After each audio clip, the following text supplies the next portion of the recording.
कल तेजस्वी जी का बयान आप सभी ने सुना होगा। मैं तमाम सभी साथियों से कहना चाहता हूं कि कल का जो बयान था, ये बयान सुनने के बाद शिक्षक अभ्यर्थी को अब जगने का मौका है।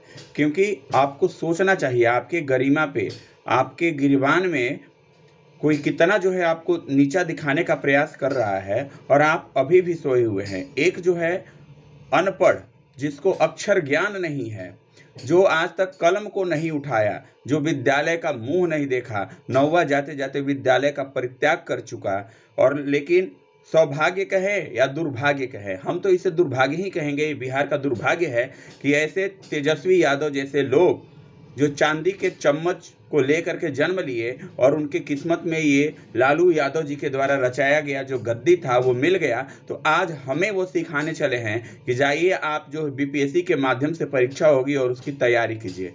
तेजस्वी जी, आपसे मैं कहना चाहता हूं कि अगर आप पढ़े लिखे होते, आपने मेहनत किया होता, आपने खून पसीना बहाया होता, 25 और 30 साल का उम्र आपने गुजारा होता इस पढ़ाई को अर्जित करने के लिए, तो शायद आज आप ये बात नहीं करते। आज आप भी हमारे जगह खड़े होकर के अपने हक अधिकार के लिए लड़ते। लेकिन आप ये कह रहे हैं, आप जो है शिक्षक अभ्यर्थियों का, शिक्षकों का दुख दर्द नहीं समझ रहे हैं, क्योंकि आपने तो कभी मेहनत किया नहीं पढ़ाई को, अध्ययन को एकत्रित करने में। तो आप क्या जानेंगे शिक्षक का मोल? क्या आप क्या जानेंगे शिक्षक अभ्यर्थियों के परिश्रम का मोल? आपको तो ये गद्दी मिल गई, आपके मुकद्दर में था, और आप जो है आप अनपढ़ होकर के, जाहिल होकर के, गंवार होकर के, आप में कोई तो सेंस नाम की कोई चीज नहीं है। केवल आप जानते हैं कि सत्ता संभाल लिया है तो सत्ता को एन केन प्रकेण इधर उधर उलट पुलट करके और गद्दी हमें मिलते रहे।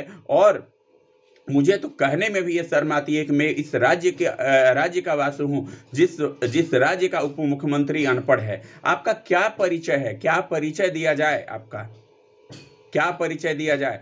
अनपढ़ हैं आपके एक भाई, जो जिनका मतलब हम क्या ही बोले, कोई चरित्र नहीं है आप लोग का। फिर आप हम लोग पे इतना जो है ना शासन ढा रहे हैं। ये शासन आपका चलने वाला नहीं है। और हम शिक्षक अभ्यर्थियों से ये कहना चाहते हैं कि शिक्षक जितने भी हमारे अभ्यर्थी हैं, चाहे सीटेट है, बीटेट है, एस्टेट है, जो भी अभ्यर्थी हैं, चाहे नियोजित शिक्षक हो, ये आपकी कमजोरी है कि कोई इस प्रकार का इंसान जिसे अपना कोई अक्षर ज्ञान नहीं है, अपने बाप की बदौलत आज गद्दी पे है, और आपको वो इशारा दे रहा है, आपको वो नचा रहा है अपने उंगली पे। तो कमजोरी कहाँ है? कमजोरी हमारे में है। अगर हम एक हो जाते तो तेजस्वी यादव की औकात नहीं थी हमें नसीहत देने की।